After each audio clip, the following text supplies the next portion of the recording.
Morning विद्यार्थी मित्रों, subject है ओसीएम, स्टैंडर्ड है 12 Gujarati medium. Section number B में આપણે શોર્ટ ક્વેશ્ચન આન્સર જોઈ રહ્યા છે। આપણે 1 થી 27 સુધીના શોર્ટ ક્વેશ્ચન જોઈ ગયા। આજે આપણે 27 થી 28 થી ચાલુ કરીશું। એમાં પહેલો ક્વેશ્ચન છે, કુંતજ અને ઓર્ડિનલે દર્શાવેલ સંચાલન કાર્યનું વર્ગીકરણ જણાવો। તો કુંતજ અને ઓર્ડિનલે સંચાલનના કાર્યોનું આખું વર્ગીકરણ એક કોષ્ટકમાં આપેલું છે, બરાબર। જો તમને યાદ હોય તો ટેક્સ્ટબુકની અંદર તો તમારે અહીંયા આગળ એના વર્ગીકરણમાં કોનું વર્ગીકરણ લખવાનું છે? કુંતજ અને ઓર્ડિનલનું, બરાબર। હેનરી ફ્યુઅલનું પણ છે, તેમાં કુંતજ અને ઓર્ડિનલનું પણ છે, પીટર એફ ડકરનું છે, લ્યુથર ગુલિકનું પણ છે। તો પહેલું આપણે જોઈએ, કુંતજ અને ઓર્ડિનલે કયું આપ્યું છે? આયોજન, વ્યવસ્થા તંત્ર, કર્મચારી વ્યવસ્થા, દોરવણી અને અંકુશ। જો અહીંયા તમારા ચેપ્ટરના નામ જ છે, બરાબર, તો એ પ્રમાણે યાદ રાખવાનું। ચેપ્ટર નંબર 3 આયોજન, ચેપ્ટર નંબર 4 વ્યવસ્થા તંત્ર, ચેપ્ટર નંબર 5 કર્મચારી વ્યવસ્થા, ચેપ્ટર નંબર 6 દોરવણી, ચેપ્ટર નંબર 7 અંકુશ। એટલે કુંતજ અને ઓર્ડિનલે જે સંચાલનના કાર્યો આપ્યા છે એના વર્ગીકરણ માટે તમે તમારા ચેપ્ટર પણ યાદ રાખી શકો છો। હેનરી ફ્યુઅલે દર્શાવેલ સંચાલન કાર્યોનું વર્ગીકરણ, બરાબર। હેનરી ફ્યુઅલ,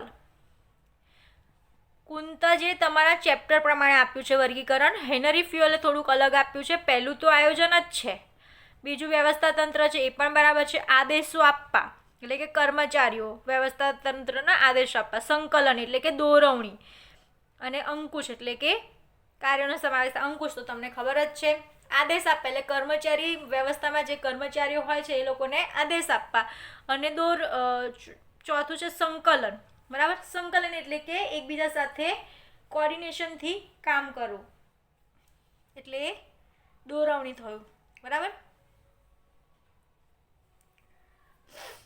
પીટર એફ ડકરે દર્શાવેલ સંચાલનનું કાર્યનું વર્ગીકરણ જણાવો।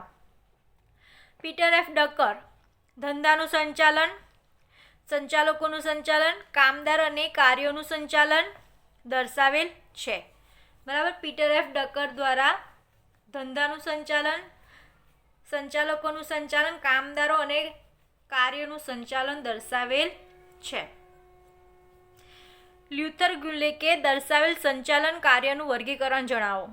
લ્યુથર ગુલિકે આયોજન, વ્યવસ્થા તંત્ર, કર્મચારી વ્યવસ્થા, દોરવણી, સંકલન, માહિતી પ્રેષણ અને અંદાજપત્ર, તમારે એનું પણ યાદ રાખવાનું છે। ડૉક્ટર જ્યોર્જ ટેરીના દર્શાવેલ સંચાલન કાર્યોનું વર્ગીકરણ જણાવો। તો એમાં પહેલું છે આયોજન, વ્યવસ્થા તંત્ર, દોરવણી, અંકુશનો સમાવેશ થાય છે। આયોજન શા માટે કરવામાં આવે છે? ભવિષ્યમાં આવનારા જોખમો, અનિશ્ચિતતાઓ ઘટાડવા માટે આયોજન કરવામાં આવે છે। સંચાલનના કયા કાર્યોનો આધાર આયોજન પર રહેલો છે? સંચાલનના કાર્યો જેવા કે વ્યવસ્થા તંત્ર, કર્મચારી વ્યવસ્થા, સંકલન, અંકુશ વગેરે કાર્યોનો આયોજન પર રહેલો છે। વ્યવસ્થા તંત્ર કોને કહે છે? સમાન હેતુની સિદ્ધિ અર્થે કાર્યરત વ્યક્તિઓ વચ્ચે સત્તા અને જવાબદારીની વહેંચણી કરતા માળખાને વ્યવસ્થા તંત્ર કહેવામાં આવે છે। કર્મચારી વ્યવસ્થાનો મુખ્ય ઉપદેશ કયો છે? કર્મચારી વ્યવસ્થાનો મુખ્ય ઉપદેશ સંતોષકારક અને સંતુષ્ટ કર્મચારી દળ ઊભો કરવાનો છે, જાળવણી રાખવાનો અને વિકાસ કરવાનો છે। દોરવણી એટલે શું? કર્મચારીઓની ધ્યેય પૂર્તિ માટે માર્ગદર્શન આપવું, તેમના પર દેખરેખ રાખવી એટલે દોરવણી। અંકુશ એટલે શું? પ્રયત્નો, પરિણામો તથા સાધનો અને ઉપદેશો વચ્ચે સંતુલન સાધવાનું કાર્ય એટલે કે અંકુશ। સંકલનને સંચાલનનો આત્મા શા માટે કહે છે? સંચાલનના દરેક કાર્યોમાં સંકલન સમાયેલું હોવાથી સંકલનને સંચાલનનો આત્મા કહે છે।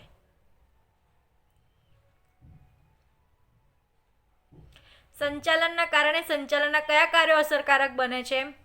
સંકલનના કારણે સંચાલનના જુદા જુદા કાર્યો જેવા કે આયોજન, વ્યવસ્થા તંત્ર, દોરવણી, અંકુશ વગેરે અસરકારક બને છે। કાર્યો પ્રમાણે સંચાલનના કાર્ય વિસ્તારો જણાવો। કાર્યો પ્રમાણે સંચાલનના કાર્ય વિસ્તારોમાં સંસાધન સંચાલન, નાણાકીય સંચાલન અને ઉત્પાદન સંચાલનનો સમાવેશ થાય છે. માર્કેટિંગ સંચાલન એટલે શું?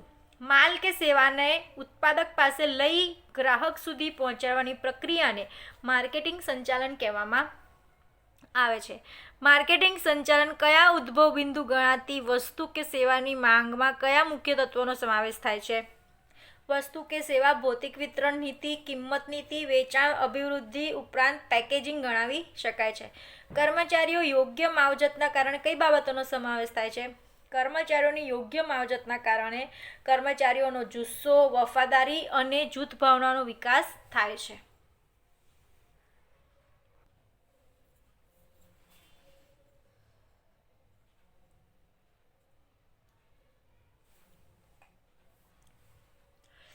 માનવ સંસાધન સંચાલનના કર્મચારીઓની કઈ બાબતનો સમાવેશ થાય છે?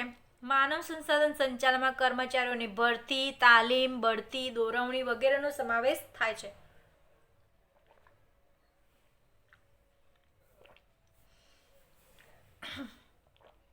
ધંધામાં નાણાં શા માટે જરૂરી છે? ધંધામાં ધંધાની સ્થાપના, વિકાસ, વિતરણ તથા આધુનિકીકરણ માટે નાણાંની જરૂર પડે છે. નાણાકીય સંચાલન શું છે? નાણાકીય સંચાલન એટલે નાણાં કાર્યનું સંચાલન. નાણાં કાર્ય એટલે નાણાં મેળવવાનું, નાણાંનો ઉપયોગ કરવાનું અને આવકની ફાળવણી કરવાનું કાર્ય. ઉત્પાદન એટલે શું? ઉત્પાદન એટલે કુદરતમાંથી પ્રાપ્ત થતા કાચા માલ સામાન ઉપર માનવ પ્રયાસ દ્વારા વપરાશયોગ્ય વસ્તુ બનાવવી એટલે ઉત્પાદન. ઉત્પાદન સંચાલનનો અર્થ જણાવો. ઉત્પાદન સંચાલન એ ઉત્પાદનનું આયોજન કરવાની, કાર્યક્રમ નક્કી કરવાની, સંકલન સાધનની દોરવણી આપવાની અને અંકુશ રાખવાની પ્રક્રિયા છે. ધંધાકીય એકમમાં નાણું શું ગણાય છે? ધંધાકીય એકમમાં નાણું જીવનદાતા રક્ત સમાન ગણાય છે. સંચાલન વિજ્ઞાનના સિદ્ધાંતો દ્વારા કોને યોગ્ય ઉપયોગ કરવામાં આવે છે? કોનો યોગ્ય ઉપયોગ કરવામાં આવે છે? સંચાલનના વિવિધ સિદ્ધાંતો દ્વારા માનવ, મૂડી, યંત્રો, પદ્ધતિઓ વગેરેનો યોગ્ય ઉપયોગ કરવામાં આવે છે. સંચાલનના નિયમો અને સિદ્ધાંતો હોવા છતાં કળાની શા માટે જરૂર પડે છે? સંચાલન અંગેના નિયમો અને સિદ્ધાંતોનો વ્યવહારમાં ઉપયોગ કરતી વખતે વ્યક્તિગત કુનેહ, સૂઝ, ચાતુર્ય મહત્વનો ભાગ ભજવતા હોવાથી કળાની જરૂર પડે છે. ચલો ચેપ્ટર નંબર 1ના MCQ પણ જોઈ લઈએ. અન્ય વ્યક્તિઓ પાસેથી કામ લેવાની કળાને શું કહે છે? મેં તમને પહેલાં પણ જણાવ્યું હતું, બરાબર? તો કે અન્ય વ્યક્તિઓ પાસેથી કામ લેવાની કળાને સંચાલન કહેવામાં આવે છે. આ વ્યાખ્યા કોને આપી છે? તો આ વ્યાખ્યા કુંતજ અને ઓડોનલે આપી છે. પ્રવૃત્તિની દ્રષ્ટિએ સંચાલન કેવી પ્રવૃત્તિ છે? પ્રવૃત્તિની દ્રષ્ટિએ સંચાલન એ સર્વવ્યાપી છે. ક્યાં ક્યાં છે સંચાલન? ધાર્મિક ક્ષેત્રે, રાજકીય ક્ષેત્રે, રમતગમત ક્ષેત્રે, લશ્કરી ક્ષેત્રે, યુદ્ધ ક્ષેત્રે, સંરક્ષણ ક્ષેત્રે, બધા જ ક્ષેત્ર માટે સંચાલન જરૂરી છે. એટલે તે સર્વવ્યાપી પ્રવૃત્તિ છે. જ્ઞાનને અમલમાં મૂકવાની પદ્ધતિ એટલે કળા. વ્યવસાયી મંડળો પોતાના વ્યવસાય માટે કઈ બાબતોનું ઘડતર કરે છે? આચાર સંહિતા. જેમ કે વકીલ, ડૉક્ટર, CA એ લોકોને આચાર સંહિતા માટેનું ઘડતર કરે છે કે ડૉક્ટર હોય તો ડૉક્ટરે ગેરનીતિથી કોઈ કાર્ય કરશે નહીં. પૈસા માટે કોઈ પણ પેશન્ટ કે કોઈ પણ મરીજને મરવા દેશે નહીં. એ લોકોને માટે સેવા માટે હંમેશા તત્પર રહેશે. તેવી જ રીતે વકીલ માટે કે જે જરૂર હોય તે પૈસા માટે પોતાના ક્લાયન્ટ કે અસીલ પાસેથી કોઈ ડિમાન્ડ કરશે નહીં. હા, એમની ફી હશે પણ એવા સંજોગો હશે કે જ્યાં ફી નથી આપી શકતા છતાં પણ એમને મરવા છોડી દઈ શકતા નથી.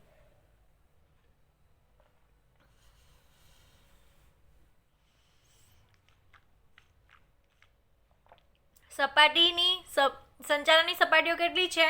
3 છે. ઉચ્ચ સપાટી સંચાલન કોનો સમાવેશ થાય છે? બોર્ડ ઓફ ડિરેક્ટરનો. તળ સપાટીને બીજા કયા નામેથી ઓળખવામાં આવે છે? કાર્યકારી સપાટી. કઈ સપાટીથી ઓળખવામાં આવે છે? કાર્યકારી સપાટીથી ઓળખવામાં આવે છે. નીચેમાંથી કોનો સમાવેશ સંચાલનની એક પણ સપાટીએ થતો નથી? કામદારનો સમાવેશ એક પણ સપાટીએ થતો નથી. આયોજન એ ધંધાકીય સાહસનું મગજ છે, તો વ્યવસ્થા તંત્ર એ શું છે? તો એ શારીરિક માળખું છે. નીચેમાંથી બજાર સંચાલનનું કાર્ય કયું છે? પેદાશ મિશ્ર એ બજાર સંચાલનનું કાર્ય છે. નીચેના પૈકી કોઈ એકનો માનવ સંસાધન સંચાલનનો સમાવેશ થતો નથી. તો સમારકામ અને જાળવણીનો સમાવેશ થતો નથી. સંચાલનની શરૂઆત કયા યુગથી થઈ હતી? સંચાલનની શરૂઆત પાષાણ યુગથી થઈ હતી. ડૉક્ટર ટેરીએ જણાવેલ સંચાલનની વ્યાખ્યા. નીચેના પૈકી કોનો સમાવેશ થતો નથી? માહિતી સંચારનો સમાવેશ થતો નથી. સંચાલન કોને લક્ષી હોય છે? સંચાલન ધ્યેયલક્ષી હોય છે. સંચાલનમાં કોણ કેન્દ્ર સ્થાને છે? સંચાલનમાં માનવી કેન્દ્ર સ્થાને છે. સંચાલનની કળા. નીચેના પૈકી કઈ બાબતોનો સમાવેશ થાય છે? સૂચિત તમામ અંગત આવડત, બુદ્ધિ ચતુરાઈ, આંતરસૂઝ એટલે કે સૂચિત તમામ બાબતોનો સમાવેશ થાય છે. તો આજે આપણે એટલા સુધી બાકી રાખીએ છીએ. એના પછીના લેક્ચરમાં આપણે એની આગળની શરૂઆત કરીશું.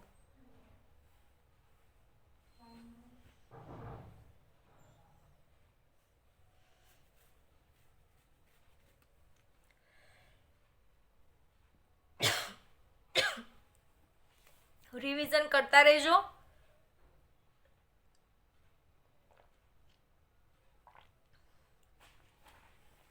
Practice make perfect. પ્રેક્ટિસ તમને પરફેક્ટ બનાવે છે, ચોક્કસ બનાવે છે. કે તમને જો ઘડે એકનું એક તમને એવું થશે એક વખત વાંચ્યું યાદ રહી ગયું, એક વખત વાંચ્યું યાદ રહી ગયું. ના, તમે એને ઘડે રિપીટ કરશો તો એક્ઝામમાં તમે તેને ધ્યાનમાં રાખી શકશો. બરાબર? તો વારંવાર તમને ટીચર્સ પણ એટલી મહેનત કરાવે છે, તો તમારી ફરજ બને છે તમે પણ એટલું યાદ રાખો.